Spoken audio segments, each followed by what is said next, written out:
Hello everyone, welcome to another vlog in my life here in Canada. So today, as always, pupunta na naman tayo ng trabaho. And eto, ang ganda ng weather today. Gumising ako, ang ganda ng araw. So ayan na naman si mama, hinatid niya ako. So, ang ganda ng silak ng araw ngayon.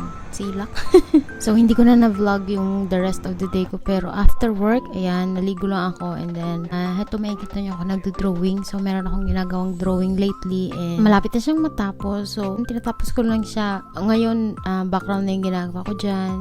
So, kinaumagahan, ito na yung buhok ko kapag tuyo na. Back to work na tayo as always. So, ngayong araw, medyo maganda naman yung weather kasi talagang madilim na siya. Makikita nyo minsan yung mga puno nag-uumpisa na siyang maging yellow. And, ayan, medyo ulan-ulan pa. Ang ganda ng weather. Basta, ayan, hinatid na naman ako ni mama. Nasaan ba siya? Yan. Yan, hinatid na naman ako. And, eto na guys, yung way ko papuntang trabaho. So, meron akong parang 5 minutes walk papunta sa loob. Tapos, ang ganda naman. Meron ng mga dahon na na-fall. Char. And of course, after work na, ayan, senti mode. Hindi ko magalaw. Ayan, nandyan ako, naghihintay ako ng bus niya ng tagal-tagal. Tapos, ang init-init. So, pinagpatuloy ko nga yung drawing ko kagabi. And, ayan. So, ngayon, since tapos ko na at na-approve na ng client ko, so ginawa ko is free name ko na siya kasi parang biglaan yung nangyari dito.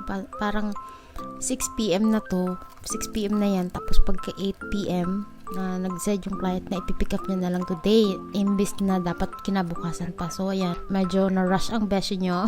So mabuti yung frame ko dyan is nabili ko sa Michaels kasi last time bumili ako ng frame sa Michaels and then parang naka 50% off siya. Naka buy one take one siya. So ayan, bumili ako ng dalawa kasi naisip ko na yung meron pa akong isang client na same size din yung kailangan niya, kaya binilhan ko na lang siya. And then nagbaka sakali lang ako na baka gusto niya rin ng frame, kaya ayan, mabuti na lang meron akong extra. And then kasi sabi niya nung una ayaw niya ng frame, pero ngayon sabi niya ako na lang daw yung mag-frame. Buti na lang meron akong extra, diba? Ilang beses pa ako nagsabi ng frame. Tapos na siya. Ang ganda yan ng kinalabasan, besh, as in. Tapos black and white lang pala yung drawing na ito. And yung client na to is fellow Ilonggo din.